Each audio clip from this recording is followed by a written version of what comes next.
Hello students. पिछले lecture में हम लोग बात कर रहे थे SN1 और SN2 रिएक्शंस की। SN1 में रिएक्टिविटी का ऑर्डर क्या होता है, SN2 में रिएक्टिविटी का ऑर्डर क्या होता है। SN1 2 स्टेप की होती है, SN1 1 स्टेप की होती है। SN1 में इंटरमीडिएट बनता है जो कि कार्बोकेटायन होता है। ऐसे पूरे SN1 और SN2 की डिटेल में बातें हम लोगों ने लास्ट लेक्चर में की थी। आई होप कि आप लोगों ने उसको रिवाइज किया है और उसके बाद ही ये लेक्चर आप लोग देख रहे हैं। एक्चुअली ये लेक्चर में हम लोग शुरू में SN1 और SN2 पे क्वेश्चंस करने वाले हैं, इसलिए मैं कह रहा हूँ कि SN1 और SN2 का अच्छे से मालूम होना ये बहुत ज़रूरी है। इसलिए आप लोग जब तक पिछला लेक्चर नहीं देखते आप लोग ये लेक्चर नहीं देखेंगे, ठीक है। तो आई होप आप लोगों ने SN1 SN2 रिवाइज कर लिया है और ये लेक्चर आप लोग देख रहे हैं। और अभी हम लोग स्टार्ट करने जा रहे हैं SN1 और SN2 के ऊपर कुछ क्वेश्चंस। देखिए, इसमें आप लोगों को क्या करना है कि इसमें सबसे पहले आप लोगों को वीडियो को पॉज करना है। क्वेश्चन नंबर 1 आपके सामने आपको स्क्रीन पे दिखाई दे रहा है। सबसे पहले आप लोगों को अटेम्प्ट करना है और उसके बाद में फिर सॉल्यूशन जो मैं करवा रहा हूँ वो आपको देखना है। तो आई होप आप लोगों ने पॉज करके इन क्वेश्चंस को अटेम्प्ट किया है और उसके बाद में आप इसका सॉल्यूशन देख रहे हैं। हाँ, तो करते हैं क्वेश्चन नंबर 1। देखिए, क्वेश्चन नंबर 1 का जो ए है उसके अंदर ब्रोमीन एक ऐसे कार्बन से जुड़ा हुआ है जो एक ही कार्बन से जुड़ा हुआ है। इसका मतलब मैं कह सकता हूँ कि ये अल्काइल हैलाइड में कौन सी कैटेगरी है, तो 1 डिग्री। अब इसमें ब्रोमीन एक ऐसे कार्बन से जुड़ा हुआ है जो 2 कार्बन से जुड़ा हुआ है, इसका मतलब ये जो दिया हुआ है वो 2 डिग्री। और हम लोगों ने याद रखा हुआ है कि SN2 में रिएक्टिविटी का ऑर्डर CH3 का सबसे ज़्यादा होता है, बाद में 1 डिग्री का होता है, बाद में 2 डिग्री का होता है और बाद में 3 डिग्री का होता है। इसका मतलब ये क्वेश्चंस बहुत इजी होते हैं। आपको सिर्फ अल्काइल हैलाइड की डिग्री पहचाननी है और ऑर्डर आपको पता है। अगर ये 1 डिग्री है, ये 2 डिग्री है, तो SN2 की रिएक्टिविटी का ऑर्डर 1 डिग्री का ज़्यादा होगा एज कम्पेयर टू 2 डिग्री। अच्छा, अभी बी सेक्शन में देखें तो ब्रोमीन एक ऐसे कार्बन से जुड़ा हुआ है जो 2 कार्बन से जुड़ा हुआ है, इसका मतलब ये 2 डिग्री हुआ। और ब्रोमीन इसमें ऐसे कार्बन से जुड़ा हुआ है जो 3 कार्बन से जुड़ा हुआ है, इसका मतलब ये 3 डिग्री हुआ। और 2 डिग्री का रेट 3 डिग्री से ज़्यादा होता है। अल्टीमेटली हम लोग ऐसा कहते हैं कि SN2 के लिए स्टेरिक हिंड्रेंस जितना कम हो उतना अच्छा है, तो उसकी रिएक्टिविटी फास्ट होगी। अब सी में आप देखिए कि ब्रोमीन एक ऐसे कार्बन से जुड़ा हुआ है जो एक ही कार्बन से जुड़ा हुआ है, इसका मतलब हुआ तो अभी भी ये 1 डिग्री। और ब्रोमीन यहाँ पर भी ऐसे कार्बन से जुड़ा हुआ है जो एक ही कार्बन से जुड़ा हुआ है, तो हुआ तो अभी भी ये 1 डिग्री। अब है दोनों 1 डिग्री, तो हम लोग देखेंगे कि स्टेरिक हिंड्रेंस किस में कितना पास है। स्टेरिक हिंड्रेंस यहाँ पर है, लेकिन वो 1 के बाद 2 के बाद 3rd कार्बन पर मिथाइल है, जबकि इसमें भी स्टेरिक हिंड्रेंस है लेकिन वो 1 के बाद 2 पर ही मिथाइल है। तो स्टेरिक हिंड्रेंस जितना पास होगा SN2 की रेट उतनी कम होगी, तो हम लोग कहेंगे कि इसकी रेट ज़्यादा होनी चाहिए as compare to this. I hope आप लोग को समझ में आ गई ये बात। स्टेरिक हिंड्रेंस के साथ साथ में SN2 की रेट कम होती है। स्टेरिक हिंड्रेंस पास था तो SN2 की स्पीड कम हो गई होगी एज कम्पेयर टू दिस, क्योंकि इसके अंदर स्टेरिक हिंड्रेंस जो था वो कंपैरेटिवली दूर था। आई होप कि आप लोगों को समझ में आ गया ये SN2 की रेट किस तरह से कंपेयर करी जाती है। अब आप लोगों को इसी तरह से ये क्वेश्चन नंबर 2 को भी पॉज लेकर के अटेम्प्ट करना है। आप सबसे पहले वीडियो को पॉज कर लीजिए, बाद में ये जो 5 क्वेश्चन आपके सामने कंपेयर रेट ऑफ SN1 के हैं वो आप सॉल्व करेंगे और उसके बाद में वीडियो को रिज्यूम करके इसके सॉल्यूशंस को देखेंगे। देखिए, सिर्फ वीडियो को देख लेना इट्स नॉट सफिशेंट। आप लोगों को खुद अपनी पेन चलानी है, क्योंकि अल्टीमेटली एग्जाम्स आप लोगों को देनी है। तो आप लोग सबसे पहले वीडियो को पॉज कर लीजिए, ये क्वेश्चंस को सॉल्व करें और उसके बाद में सॉल्यूशन देखें। SN1 की जो स्पीड कंपेयर करनी है हम लोगों को, SN1 में आप लोगों को ये ऑर्डर तो पता ही है कि 3 डिग्री का रेट सबसे ज़्यादा होता है, बाद में 2 डिग्री का नंबर आता है, बाद में 1 डिग्री का और बाद में CH3 में। इनफैक्ट CH3 तो SN1 शो भी नहीं करता है, ऐसा हम लोगों ने बात किया था अपने पिछले लेक्चर में। अब रेट के कंपैरिजन की बात आती है तो ये ए वाले में आप देखिए कि क्लोरीन एक ऐसे कार्बन से जुड़ा हुआ है जो 3 कार्बन है, इसका मतलब ऑब्वियसली ये 3 डिग्री हो गया। अब क्लोरीन इसमें ऐसे कार्बन से जुड़ा हुआ है जो 2 कार्बन से जुड़ा हुआ है, इसका मतलब 2 डिग्री, और 3 डिग्री की रेट SN1 में 2 डिग्री से ज़्यादा होती है। It is as simple as that. अब आप बी वाला देखिए कि क्लोरीन एक ऐसे कार्बन से जुड़ा हुआ है जो 2 कार्बन से जुड़ा हुआ है, इसका मतलब ये 2 डिग्री हो गया। क्लोरीन एक ऐसे कार्बन से जुड़ा हुआ है जो एक कार्बन से जुड़ा हुआ है, इसका मतलब 1 डिग्री, तो 2 डिग्री का रेट 1 डिग्री से ज़्यादा होता है। आई होप आप लोग को समझ में आ रहा है। अब सी और डी के जो क्वेश्चंस हैं, सी डी ई, ये बहुत स्पेशल क्वेश्चंस हैं, ये आप लोग ज़रा ध्यान से देखें। देखिए इसमें भी क्लोरीन एक ऐसे कार्बन से जुड़ा हुआ है जो एक ही कार्बन से जुड़ा हुआ है, क्लोरीन इसमें भी एक ही कार्बन से जुड़ा हुआ है जो एक ही कार्बन से जुड़ा हुआ है। इसका मतलब डिग्री के बेसिस पर हम ये कभी नहीं बता पाएंगे कि SN1 का रेट किस में ज़्यादा होता है। लेकिन अगर आपको क्लासिफिकेशन अच्छे से याद है तो इसमें क्लोरीन sp3 से जुड़ा हुआ है जो sp2 से कनेक्टेड है। इसका मतलब ये है एलिलिक हैलाइड्स। क्लासिफिकेशन के लेक्चर में मैंने आप लोगों को ये बात बताई हुई है। जबकि इसमें क्लोरीन एक ऐसे कार्बन से जुड़ा हुआ है जो sp3 है और वो sp3 से जुड़ा हुआ है, इसका मतलब ये अल्काइल हैलाइड हुआ। अच्छा, अब एलिलिक और अल्काइल में कंपैरिजन आ जाए तो आप किस तरह से SN1 कंपेयर करेंगे। देखिए कि SN1 में क्लोरीन सबसे पहले स्टेप में निकल जाता है और जिस कार्बन पे से वो निकलता है उस कार्बन के ऊपर पॉजिटिव चार्ज डेवलप करता है। इसमें भी अगर क्लोरीन निकल जाएगा तो इस कार्बन के ऊपर पॉजिटिव चार्ज आ जाएगा। देखो बेटा, अभी देखना यह है कि कौन सा कार्बोकैटायन सबसे ज़्यादा स्टेबल है। जो कार्बोकैटायन सबसे ज़्यादा स्टेबल होगा वो बनेगा फास्ट, तो रिएक्टिविटी का रेट ज़्यादा हो जाएगा। अब देखिए ये कार्बन पे पॉजिटिव चार्ज है और ये कार्बन पे पॉजिटिव चार्ज है, कौन सा आपके हिसाब से ज़्यादा स्टेबल है? तो मैं कहूँगा ये वाला ज़्यादा स्टेबल है। क्यों?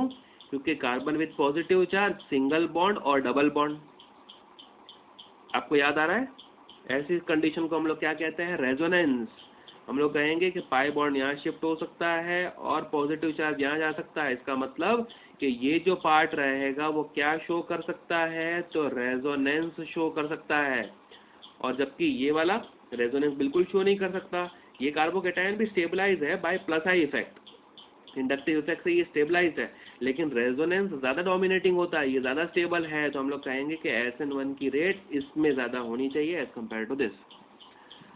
आई होप आप लोग को समझ में आ गया। आप डी वाला पार्ट देखिए। डी वाले में भी थोड़ा डिफरेंस है क्लास ऑफ कंपाउंड का। क्लोरीन sp3 से जुड़ा हुआ है जो डायरेक्ट बेंजीन से जुड़ा हुआ है, जबकि इसमें क्लोरीन sp3 से जुड़ा हुआ है, वो भी sp3 से ही जुड़ा हुआ है। इसका मतलब ये एल्काइल हो गया और ये बेंजाइलिक हैलाइड हो गया। अब SN1 का रेट कंपेयर करना है हम लोग को, तो सबसे पहले आप क्लोरीन को यहाँ से निकालिए और इसके ऊपर पॉजिटिव चार्ज को प्लेस कीजिए। यहाँ पर भी क्लोरीन अगर निकल जाता है तो ये कार्बन पे पॉजिटिव चार्ज आएगा। अब देखना ये है कि कौन सा कार्बोकैटायन ज़्यादा स्टेबल है। अब ऑब्वियसली अगर ये कार्बन पे पॉजिटिव चार्ज है और वो बेंजीन से कनेक्टेड है तो इसका मतलब कि ये बेंजीन के साथ में रेजोनेंस में है, और अगर वो बेंजीन के साथ में रेजोनेंस है तो इस पॉजिटिव चार्ज की स्टेबिलिटी सबसे ज़्यादा होगी एज कम्पेयर टू दिस। तो stable the carbocation, more will be the rate of SN1। तो आप लोग याद रखेंगे कि जो एलिलिक हैलाइड्स होते हैं और बेंजाइलिक हैलाइड्स होते हैं वो कौन सी रिएक्शन को जनरली शो करते हैं? SN1। वो क्यों? क्योंकि वो जो कार्बोकैटायन बनाते हैं that is stabilized by resonance. अब ई वाला आप लोग अटेम्प्ट करें, ई वाला आप लोगों को आ जाएगा आई होप।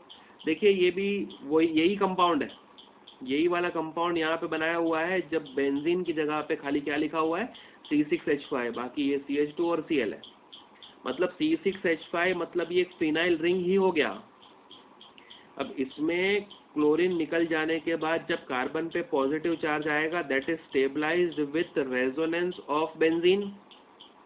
ये वाला देखिए, इसमें अगर क्लोरीन निकल जाता है तो कार्बन पे पॉजिटिव चार्ज आएगा और ये पॉजिटिव चार्ज को स्टेबल करने के लिए एक C6H5 नहीं है, ये तो C6H5 है लेकिन ये वाला भी C6H5 है। इसका मतलब ये पॉजिटिव चार्ज को स्टेबिलिटी दो बेंजीन रिंग से मिल रही है, जबकि ये पॉजिटिव चार्ज को स्टेबिलिटी सिर्फ एक बेंजीन रिंग से मिल रही है। तो ये पॉजिटिव चार्ज ज़्यादा स्टेबल हुआ तो ये ज़्यादा रेट ऑफ SN1 शो करेगा, जिसका मतलब रेट ऑफ रिएक्शन का ऑर्डर ऐसा आना चाहिए। आई होप बच्चों आप लोगों को ये बातें समझ में आ रही हैं। कि SN1 और SN2 की रेट्स को किस तरह से कंपेयर करा जाता है। जबकि SN2 में तो कार्बोकैटायन बनता ही नहीं है। SN2 में तो आप स्टेरिक हिंड्रेंस के बेसिस पर डायरेक्टली रेट को कंपेयर कर सकते हैं, जबकि SN1 में अगर डिग्री के बेसिस पर रेट कंपेयर नहीं हो पाता तो आप लोगों को फिर स्टेबिलिटी ऑफ कार्बोकैटायन को ढूंढने निकलना पड़ता है। ठीक है, आई होप आप लोग को समझ में आ गया। अब आगे बढ़ते हैं। नेक्स्ट क्वेश्चन है कंप्लीट द फॉलोइंग रिएक्शंस। तो सबसे पहले आप लोगों को यही करना है, वीडियो को पॉज करना है और उसके बाद में जितने क्वेश्चंस आपको स्क्रीन पे दिखाई दे रहे हैं मैं आपको पूरे दिखा देता हूँ। ये आप लोगों को खुद से अटेम्प्ट करने हैं और उसके बाद में इसका सॉल्यूशन देखना है। डायरेक्टली सॉल्यूशन देख लेना मतलब कोई फ़ायदा नहीं होगा। सबसे पहले आप लोगों को अटेम्प्ट करना है और उसके बाद में ही सॉल्यूशंस को देखना है। Be loyal to yourself, मैं तो इतना ही कह सकता हूँ। अभी मुझे तो आप लोग दिखाई नहीं दे रहे, तो मैं सिर्फ इतना कह सकता हूँ कि be loyal to yourself. Ultimately exam में अच्छे रैंक्स या अच्छे मार्क्स आपको लाने हैं। देखिए, कंप्लीट द फॉलोइंग में जो ए क्वेश्चन है, अगर आप लोगों ने अटेम्प्ट किया है तो ये आपको पता चल गया होगा कि ये फिंकेल्स्टाइन रिएक्शन है। फिंकेल्स्टाइन रिएक्शन में हम लोगों को Cl को निकालना होता है, आयोडीन को इसकी जगह पे प्लेस करना होता है। तो it is as simple as that, ये आयोडीन आ जाएगा, Na और Cl यहाँ से NaCl के फॉर्म में रिमूव हो जाएगा। आई होप आप लोग को समझ में आ गया ये। ठीक है, फिंकेल्स्टाइन है, इसके ऊपर क्वेश्चन हम लोग पहले भी कर चुके थे, तो it was an easy question. ठीक है, अभी हम चलते हैं सेकंड क्वेश्चन की तरफ। उसमें लिखा हुआ है KOH और टर्शरी ब्यूटाइल ब्रोमाइड ये सामने से है। बता सकते हो ये कौन सी रिएक्शन है? ये बेसिक SN1 रिएक्शन है। सबस्ट्रेट टर्शरी हो और OH माइनस न्यूक्लियोफाइल हो, न्यूक्लियोफिलिक सब्स्टिट्यूशन रिएक्शन करवानी है, परफेक्ट कंडीशन है SN1 की। तो ये एकदम सिंपल है। जब अगर आपको SN1 SN2 नहीं भी पता है तो आपको ये तो पता होना चाहिए कि जो ब्रोमीन को निकालना है और OH माइनस को इसके ऊपर सब्स्टिट्यूट करना है। इसका मतलब क्या आ जाएगा, ये यहाँ पर आ जाएगा OH और ये K और ये Br, KBr के फॉर्म में इसमें से रिमूव हो जाएगा। ठीक है, टर्शरी ब्यूटाइल ब्रोमाइड से टर्शरी ब्यूटाइल अल्कोहल का फॉर्मेशन हो गया। अब देखिए, एक्वस NaOH है तो क्या करना होगा, ब्रोमीन को हटाना है और OH लगाना है, बस और तो कुछ नहीं था इसके अंदर। न्यूक्लियोफिलिक सब्स्टिट्यूशन रिएक्शन हम डिटेल में पढ़ चुके हैं। यहाँ आ गया OH, Na और Br इसमें से NaBr के फॉर्म में रिमूव हो जाता है। आई होप आप लोग को समझ में आ रहा है। देखिए, DEFG ये एक स्पेशल क्वेश्चन है। इनका डिस्कशन KCN, AgCN, KNO2 और AgNO2 का डिस्कशन जब मैंने न्यूक्लियोफिलिक सब्स्टिट्यूशन रिएक्शन स्टार्ट भी नहीं किया था, उससे पहले जब बेसिक्स पढ़ा रहा था, तो उसमें जब न्यूक्लियोफाइल्स टॉपिक डिस्कस कर रहा था उसमें मैंने आप लोग को बताया था कि KCN के अंदर जो न्यूक्लियोफाइल होता है वो CN माइनस होता है। AgCN के अंदर जो न्यूक्लियोफाइल होता है वो पूरा का पूरा AgCN होता है। KNO2 के अंदर जो न्यूक्लियोफाइल होता है वो ONO होता है और AgNO2 के अंदर पूरा का पूरा होता है। ठीक है, हम लोग डिस्कस करते हैं। आप लोग देखिए, मैंने बताया था KCN के अंदर ये K ऑलरेडी प्लस के फॉर्म में निकल चुका है और CN माइनस है। तो KCN के साथ में कार्बन के ऊपर जो नेगेटिव चार्ज आया था ना, उससे अटैक होता है, तो ये क्या फॉर्म करेगा, C triple bond N। KCN में एक लिविंग ग्रुप को हटाने के बाद जिस न्यूक्लियोफाइल को हम सब्स्टिट्यूट करते हैं वो CN होना चाहिए। अब ऑब्वियसली बाय प्रोडक्ट आप लोग बना लीजिएगा, ये KBr निकल जाएगा इसमें से।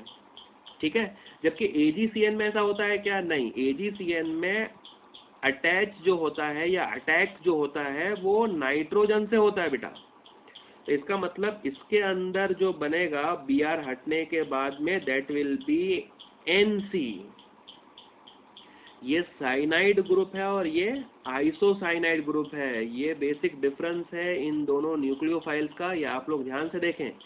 अगर रिएक्शन KCN से कराते हैं तो Br हटने के बाद में CN आता है, और अगर रिएक्शन AgCN से करवाते हैं तो Br हटने के बाद में NC आता है। ठीक है, इसका नाम हो जाएगा इथाइल साइनाइड और इसका नाम हो जाएगा ethyl isocyanide. That is the difference. और मैंने ऐसे न्यूक्लियोफाइल जिसके पास एक से ज़्यादा न्यूक्लियोफिलिक सेंटर्स होते हैं, इनको मैंने एम्बिडेंट न्यूक्लियोफाइल्स भी आप लोगों को सिखाया है, डेफिनेशन भी हम लोगों ने लास्ट क्लास में डिस्कस करी हुई है। मैंने आप लोगों को बताया था कि जो के है ना वो एस ब्लॉक का मेटल है, वो निकल जाता है, कार्बन पे नेगेटिव चार्ज आता है और अटैक जो होता है वो कार्बन से होता है। जबकि एजी जो है ना वो अच्छा मेटल नहीं है, तो एजी निकलता ही नहीं है और उससे पहले नाइट्रोजन, क्योंकि हाईली इलेक्ट्रोनेगेटिव एलिमेंट है, वो अटैक कर देता है। तो इसमें रिएक्शन के जो प्रोडक्ट्स होते हैं वो अलग अलग बनते हैं। Same with KNO2 and AgNO2। KNO2 के साथ में जो बनता है वो होता है ONO। के निकल जाने के बाद में अब आपको ये पता होगा KON डबल बॉन्ड O, इस तरह का स्ट्रक्चर होता है इसका, ठीक है।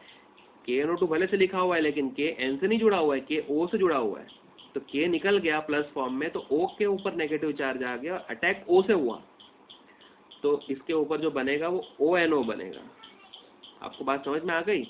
अब इसमें जो है ना Ag निकला ही नहीं है, अटैक जो होने वाला है वो N से होने वाला है, तो ये बना देगा NO2। अब आप देखिए कि इसका जो नाम होता है ना वो अल्काइल, मतलब इसके अंदर 2 कार्बन है तो इथाइल, और ये है नाइट्राइट। नाम आप देख लीजिए ठीक से, इसका नाम है इथाइल नाइट्राइट, ठीक है। और इसका जो नाम है वो IUPAC में अगर लिखते हैं हम लोग तो नाइट्रो और 2 कार्बन है तो इथेन, इसका नाम हो जाएगा नाइट्रो इथेन।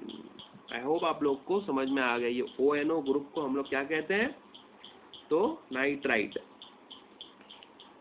ठीक है, इथाइल नाइट्राइट और नाइट्रो इथेन। अच्छा, ये H वाला बहुत ज़्यादा स्पेशल क्वेश्चन है। अब इसमें एक जो न्यूक्लियोफाइल लिया हुआ है वो ROH है। इसको मैं मैकेनिज्म के साथ में बताता हूँ। सबसे पहले आप लोग एक काम कीजिए, इसमें से Cl को रिमूव कीजिए, तो क्या बनेगा ये CH3, CH के ऊपर CH3, Cl रिमूव हो गया, कार्बन के ऊपर पॉजिटिव चार्ज आ गया और ये CH3, ठीक है। ROH जो होता है ना एक वीक न्यूक्लियोफाइल है, जैसे H2O, कोई नेगेटिव चार्ज नहीं है उसके ऊपर। ये पूरा का पूरा जो ROH है वो न्यूक्लियोफाइल है, एक वीक न्यूक्लियोफाइल है, और हमको पता है कि जो वीक न्यूक्लियोफाइल होता है ना वो फेवर करता है SN1। तो मैंने क्लोरीन को सबसे पहले रिमूव कर दिया, कार्बन पे पॉजिटिव चार्ज डेवलप किया। अब मैं अटैक करवाना चाहता हूँ न्यूक्लियोफाइल का, लेकिन आप लोग जरा ध्यान से देखना कि जो कार्बोकैटायन है ना वो कौन सा डिग्री है, 2 डिग्री, 2 कार्बन से जुड़ा हुआ है। तो ये जो कार्बोकैटायन है इसकी एक स्पेशल प्रॉपर्टी होती है। ये क्वेश्चन की हेल्प से मैं आपको समझा रहा हूँ, आप लोग ध्यान रखना और ध्यान समझना ही क्वेश्चन को। ये आप लोगों को अल्कोहल, फिनॉल, ईथर जब हम लोग पढ़ेंगे तब भी काम आएगा ये मैकेनिज्म। देखिए Cl निकल जाने के बाद कार्बन के ऊपर पॉजिटिव चार्ज आएगा, ये बात तो आप लोग को समझ में आ गई होगी। It is very simple. अच्छा, अब ये जो कार्बोकैटायन है वो एट प्रेजेंट 2 डिग्री है, लेकिन कार्बोकैटायन की एक स्पेशल प्रॉपर्टीज होती है कि वो शिफ्टिंग शो करते हैं। मतलब कि अगर ये पॉजिटिव चार्ज का कार्बोकैटायन अगर अपने पॉजिटिव चार्ज को बाजू के कार्बन पे शिफ्ट कर देता है और उसकी स्टेबिलिटी बढ़ती है, तो वो तो स्टेबिलिटी को बढ़ा के ही रहेगा। मतलब ये कार्बन के ऊपर पॉजिटिव चार्ज है,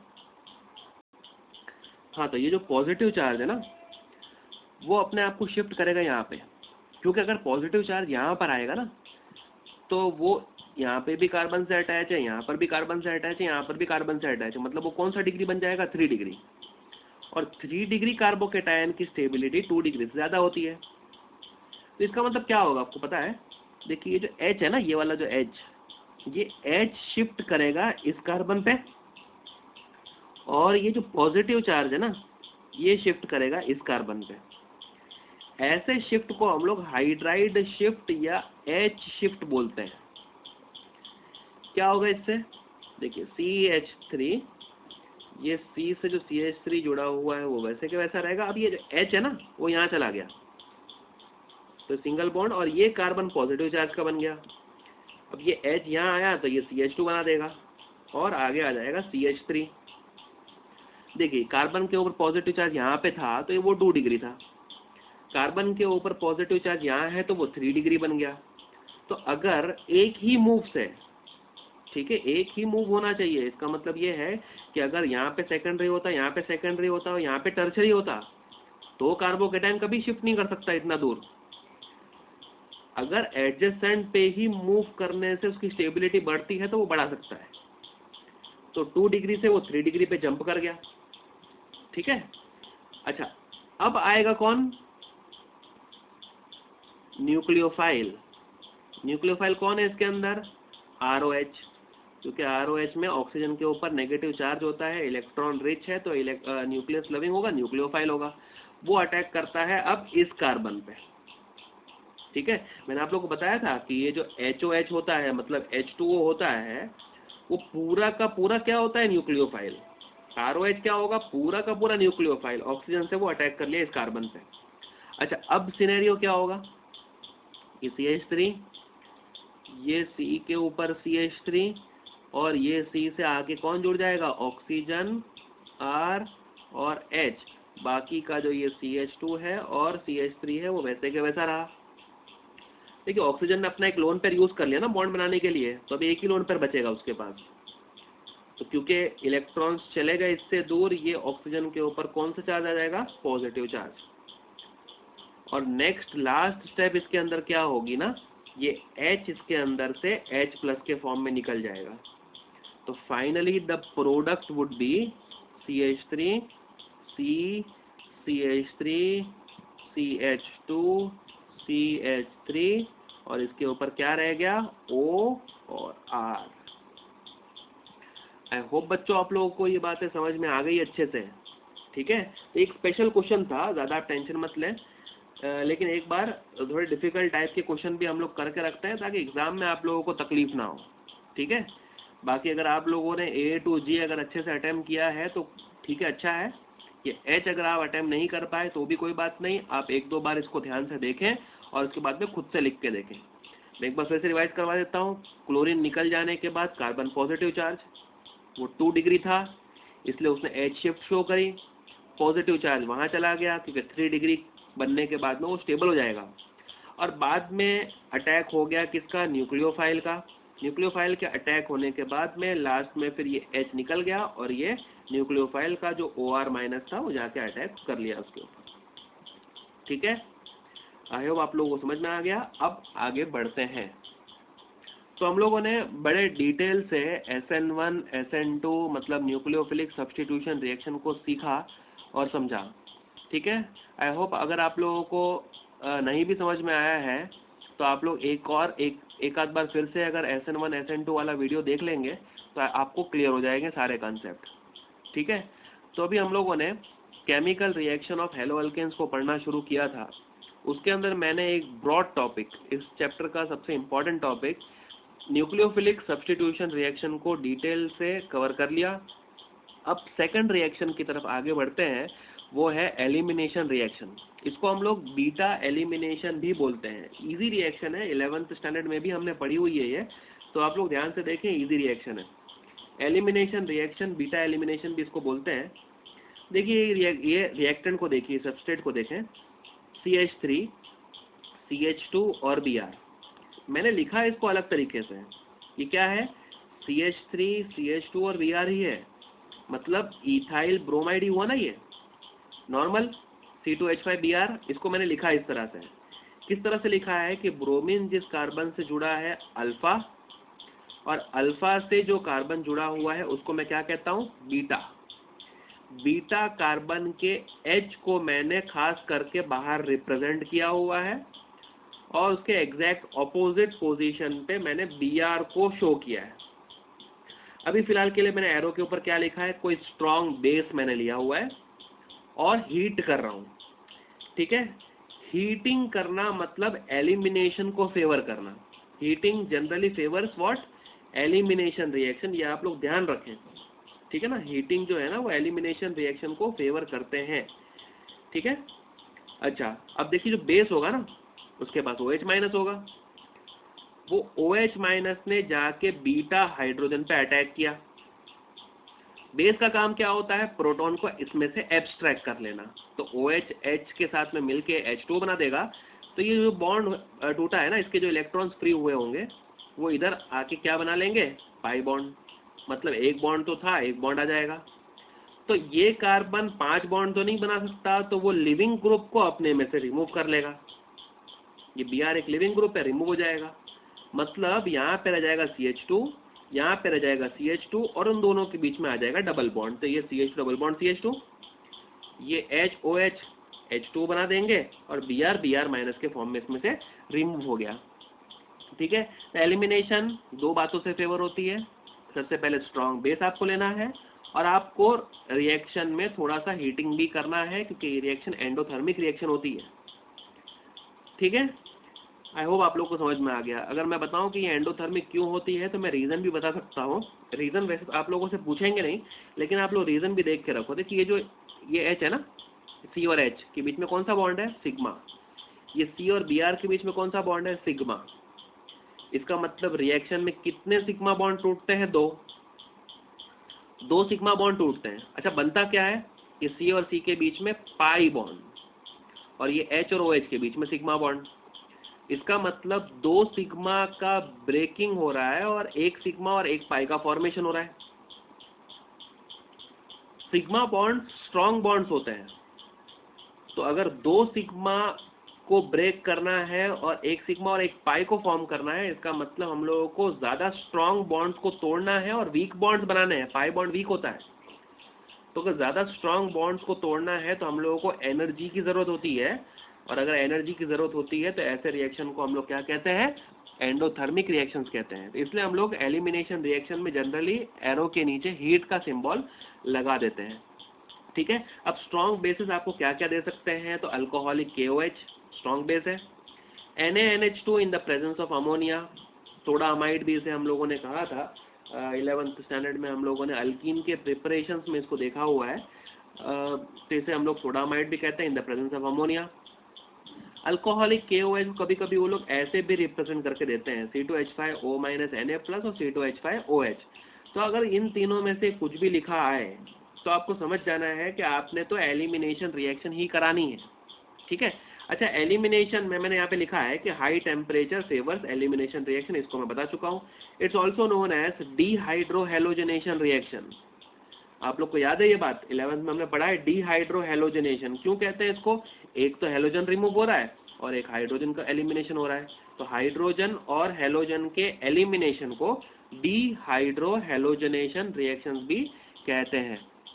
ठीक है। कुछ एग्जांपल्स हम लोग देखें तो CH3 CH पे Br है और CH3 यहाँ पे लिखा हुआ है KOH और इथेनॉल।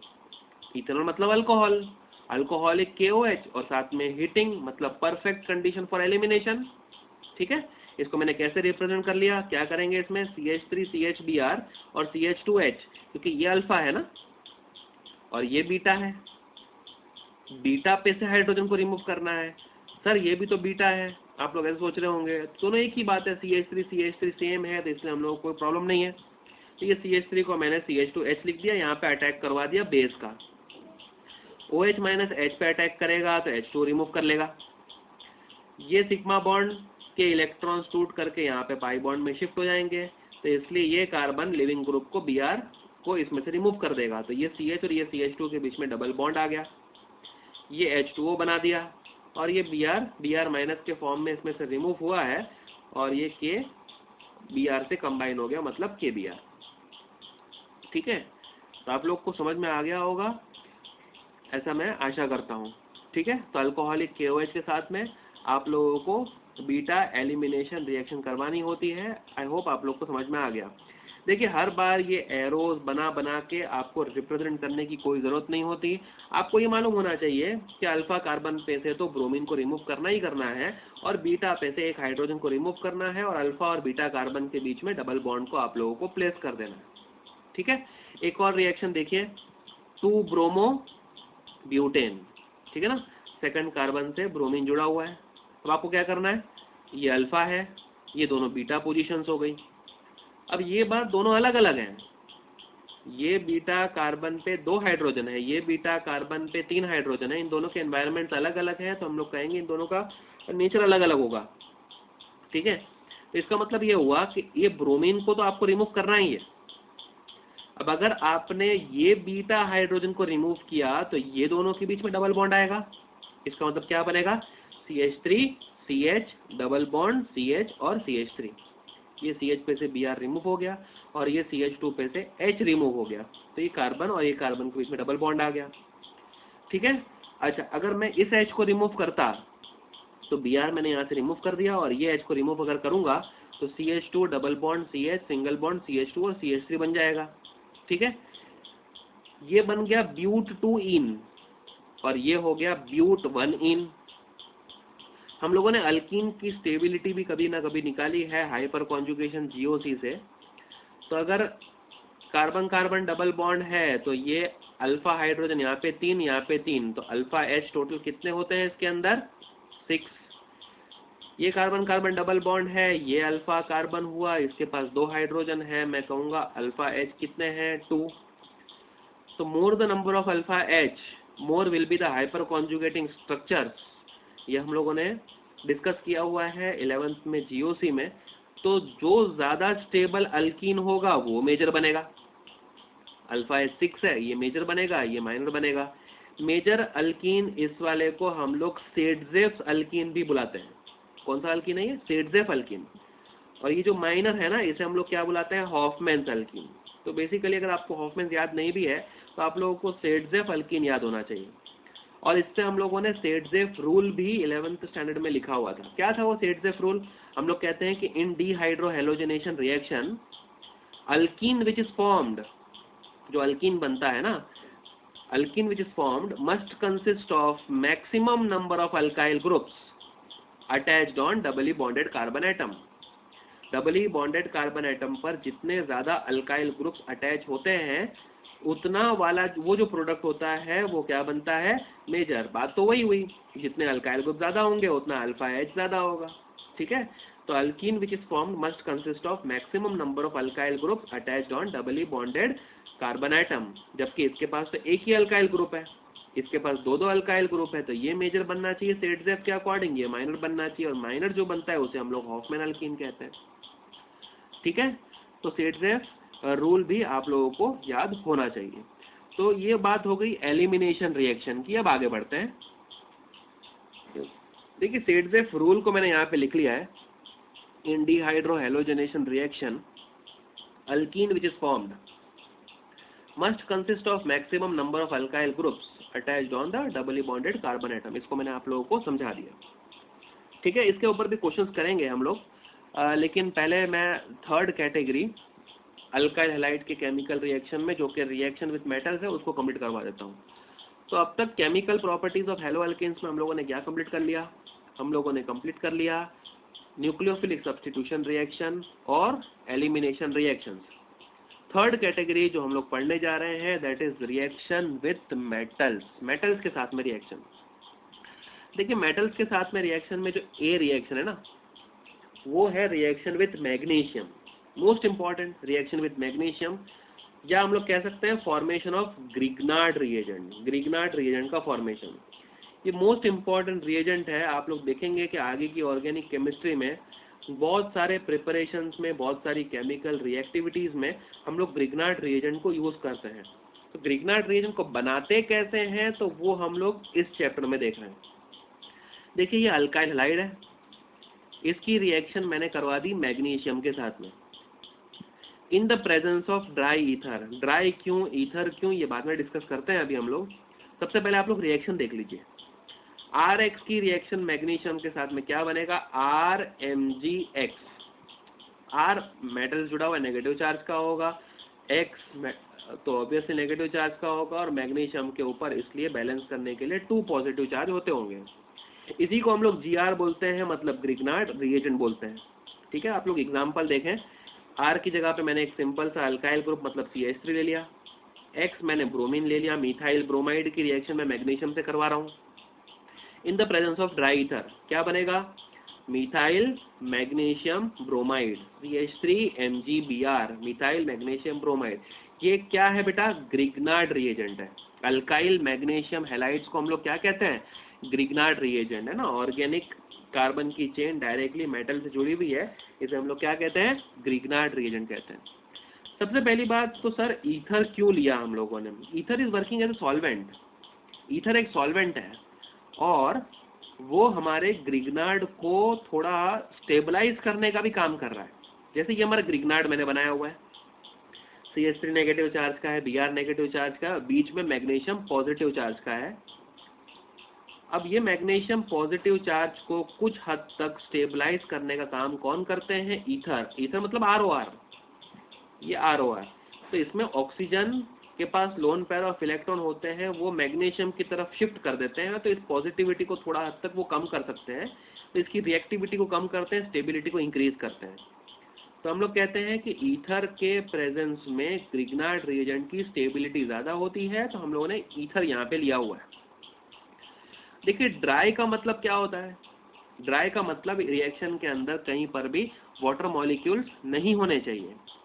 अच्छा, वाटर मॉलिक्यूल्स होंगे तो क्या होगा, ये भी हम लोग देख लेते हैं। सबसे पहली बात तो मैंने लिखा है कि ग्रिग्नार्ड रिएजेंट इज स्टेबलाइज्ड इन क्या? ईथर। ईथर में ग्रिग्नार्ड रिएजेंट की स्टेबिलिटी बहुत ज़्यादा होती है। अच्छा, फिर अगर वाटर प्रेजेंट है, वाटर प्रेजेंट है तो क्या करेगा? ग्रिग्नार्ड रिएजेंट बनने के बाद में ग्रिग्नार्ड रिएजेंट वाटर से रिएक्ट करके क्या बना लेता है? हाइड्रोकार्बन। मतलब CH3 MgBr अपने पास है। अब CH3 MgBr की रिएक्शन वाटर से हो जाती है अगर मॉइस्चर या वाटर प्रेजेंट है तो।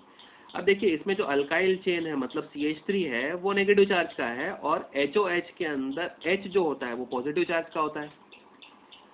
क्या करता है कि जो न्यूक्लियोफाइल है CH3 माइनस, वो ये H के ऊपर अटैक कर लेता है, ये CH3H कंबाइन करके क्या बना देते हैं? CH4 और मैग्नीशियम हाइड्रोक्सी ब्रोमाइड, ये बाय प्रोडक्ट के फॉर्म में निकल गया। मतलब बोलने का मतलब ये है कि अगर सिस्टम के अंदर वाटर प्रेजेंट है तो वो H+ डोनेट करेगा या CH3H+ एक्सेप्ट कर लेगा या अल्काइल चेन H को एक्सेप्ट करने के बाद में हाइड्रोकार्बन का फॉर्मेशन कर देते हैं। तो इसका मतलब हमारे ग्रिग्नार्ड रिएजेंट ने तो रिएक्शन कर लिया वाटर से और वो तो हाइड्रोकार्बन में कन्वर्ट हो गया, तो इसका मतलब हमारा ग्रिग्नार्ड रिएजेंट तो खत्म हो गया ना। लेकिन हम लोगों ने तो फैक्ट्री क्या बनाने की खोली है? Grignard reagent. तो हम लोगों को कौन सी कंडीशन मेंटेन करनी पड़ेगी? ड्राई कंडीशन मेंटेन करनी पड़ेगी। तो एरो के ऊपर जब भी आप ग्रिग्नार्ड रिएजेंट को फॉर्म करते हैं, आप यूज करते हैं, तो एरो के ऊपर ड्राई ईथर का लिखना कंपलसरी होता है। ठीक है, आई होप आप लोगों को समझ में आ गया और आप लोग समझने के साथ साथ में नोट्स को भी बहुत अच्छे से प्रिपेयर कर रहे हैं। मैं ऐसा कह सकता हूँ कि रिएक्शन जो ये चैप्टर का पोर्शन है वो 75% जितना तो हमारा कंप्लीट हो चुका है। ठीक है, और आगे के 2-1 लेक्चर्स में हम लोग इस चैप्टर को भी वाइंड अप कर लेंगे। उसके बाद में NCERT के मैं क्वेश्चन भी आप लोग को सॉल्व करवाऊंगा, लेकिन ये तब पॉसिबल है जब आप लोग इन लेक्चर्स को सिर्फ सुनेंगे नहीं, साथ में आप लोग असाइनमेंट्स भी करेंगे, साथ में आप लोग होमवर्क वगैरह अच्छे टाइम टू टाइम सबमिट भी करेंगे और नोट्स को बहुत अच्छे से बनाएंगे। देखिए ऑर्गेनिक केमिस्ट्री बहुत वोलेटाइल होती है। अगर आपने एक बार वीडियो देख के उसको फॉरवर्ड कर करके देख लिया तो आप लोगों को कुछ समझ में नहीं आएगा और लास्ट में आप लोग ही मेरे पास आके ये बात पूछोगे कि सर ऑर्गेनिक केमिस्ट्री को पढ़ते कैसे हैं। तो मैं चाहता हूँ कि ये कंडीशन आपके साथ में ना आए। आप लोग शुरू से ही ऑर्गेनिक केमिस्ट्री को थोड़ा सीरियसली लें और जितना हो सके प्रैक्टिस करें। जितना आप लोग प्रैक्टिस करेंगे उतना आप लोगों के लिए अच्छा है। देखिए ये सब तो हम लोग को तो आता ही है, ये ग्रिग्नार्ड वुड्स रिएक्शन में भी आगे करा रहा हूँ, ये सब तो आता ही है। तो ये सब हम लोग क्यों कर रहे हैं? ये आप लोगों के लिए कर रहे हैं ताकि आप लोग एग्ज़ाम में अच्छा स्कोर कर सकें। ठीक है, तो आई होप कि मेरी एब्सेंस में भी आप लोग पूरा जो क्लासरूम का जो डेकोरम होता है वो आप अपने घर पे बैठ के उसको फॉलो कर रहे हैं और नोट्स भी अच्छे से बना रहे हैं और होमवर्क भी टाइम टू टाइम कर रहे हैं। ठीक है, तो हम लोग रिएक्शन विथ मेटल्स में अभी आगे बढ़ें। रिएक्शन विथ मैग्नीशियम को देखने के बाद में अब हम लोग करते हैं रिएक्शन विथ सोडियम। देखिए मैग्नीशियम के साथ तो रिएक्शन करवा ली हमने, अब अल्काइल हाइड की रिएक्शन करवाते हैं सोडियम के साथ में। अगेन ये रिएक्शन को हमने 11th स्टैंडर्ड में पढ़ा हुआ है। देखिए 11th में मैं जब ऑर्गेनिक केमिस्ट्री आपको पढ़ा रहा था तो मैंने आपको बोला था कि ये सारी चीज़ें 12th स्टैंडर्ड में रिपीट होने वाली है, तो इसको आप अभी में से बहुत सीरियसली लें। अभी आप जैसे जैसे ऑर्गेनिक केमिस्ट्री 12th में आगे पढ़ेंगे आप लोग को पता चलेगा कि बहुत सारी चीज़ें 11th की ली जा रही हैं इसमें, तो इसमें 11th का बेस बहुत काम आता है। ठीक है, तो reaction with sodium, Wurtz reaction है। क्या होता है वुड्स रिएक्शन? एक तरफ से अल्काइल हैलाइड, इस तरफ से भी अल्काइल हैलाइड, और बीच में हम लोगों ने 2 सोडियम को प्लेस किया हुआ है।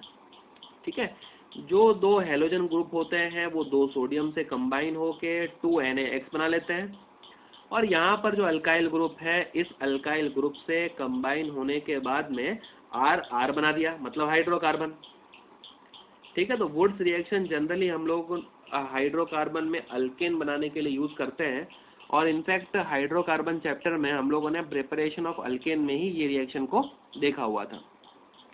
मैकेनिज्म हम लोगों के एनसीईआरटी के सिलेबस में नहीं है, तो इसलिए मैं मैकेनिज्म पे डिटेल नहीं दे रहा हूँ आप लोग को, लेकिन आप लोग समझ के चलें कि यहाँ से हैलोजन, बीच में 2 सोडियम को कंबाइन कर देना है, 2NaX बना देना है, और अल्काइल चेन को आपको कंबाइन कर लेना है RR के फॉर्म में। ठीक है, कुछ एग्जाम्पल ले लें अगर, तो CH3Br, और यहाँ पे CH3Br, बीच में 2 सोडियम, यहाँ से Br और बीच में 2 सोडियम को कंबाइन कर लेंगे तो NaBr बन जाएगा, और CH3 से जुड़ जाने के बाद में इथेन, मतलब अल्केन का फॉर्मेशन कर लेगा। ठीक है, यहाँ भी हम लोग रिएक्टिव मेटल को ले रहे हैं, तो रिएक्टिव मेटल वाटर से काफ़ी रिएक्ट कर लेता है, और वाटर के साथ में उसकी एक्सप्लोजिव रिएक्शन भी होती है सोडियम की, इसलिए हम लोग इसमें भी ड्राई ईथर को मेंटेन करते हैं। ठीक है, तो आई होप बच्चों आप लोगों को अभी तक का जो भी क्लास लिया गया है वो अच्छे से समझ में आया। इस चैप्टर में सबसे पहले हम लोगों ने अच्छे से डिटेल में क्लासिफिकेशन को डिस्कस किया था। क्लासिफिकेशन को डिस्कस करने के बाद में मैंने आप लोगों को IUPAC नॉमेनक्लेचर सिखाया।